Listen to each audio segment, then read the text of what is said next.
Et si nous étions tous l'ami chanceux qui paie un prix raisonnable pour son loyer? Et si la crise du logement actuel pouvait se régler? On commence par quoi pour y arriver?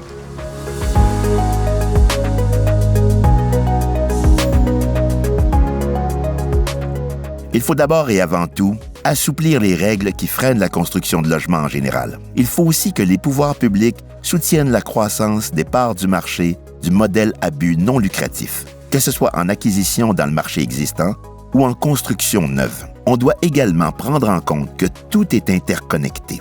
S'il y a une pénurie de logements sur le marché privé, ça ne fera qu'accroître les pressions sur les logements à but non lucratif. La construction d'une offre de logement aura toujours son lot d'obstacles, comme des mouvements « pas dans ma cour » et d'autres contraintes légitimes comme la protection des zones humides ou la prévention de l'étalement urbain, qui ont des incidences directes sur la crise climatique. Mais avec un soutien populaire et politique, le logement à but non lucratif doit devenir un contrepoids important au marché privé, car il permet d'augmenter l'offre et de fixer des prix de loyer décents qui aident à stabiliser le marché global du logement. Et surtout, on ne doit jamais oublier que le logement est un besoin universel, bien avant d'être un investissement.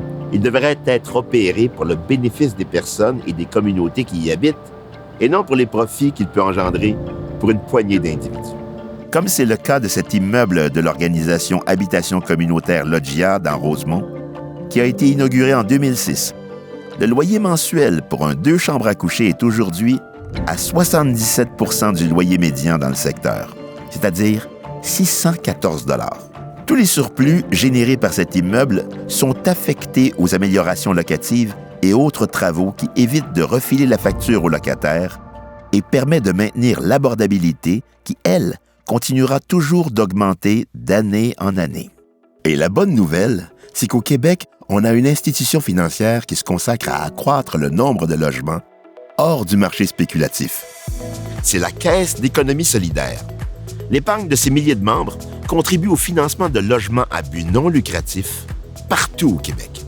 Comme ce projet de Utile, cette OBNL d'habitation dédié au développement de logements abordables pour personnes étudiantes. Situé en plein cœur du plateau, il permet à des étudiants de se loger dans des unités d'habitation modernes sans avoir à s'endetter davantage avec un loyer exorbitant. On le sait, la clientèle étudiante a souvent moins de revenus et souffre particulièrement de la hausse des prix des loyers. Au Québec, on a un réseau de développeurs immobiliers à but non lucratif, agile et engagé à faire grimper significativement la proportion de ce modèle d'habitation. La crise du logement peut se régler. Travaillons ensemble à bâtir une offre de logement à but non lucratif qui permettra d'offrir une vraie abordabilité qui nous distingue en Amérique du Nord.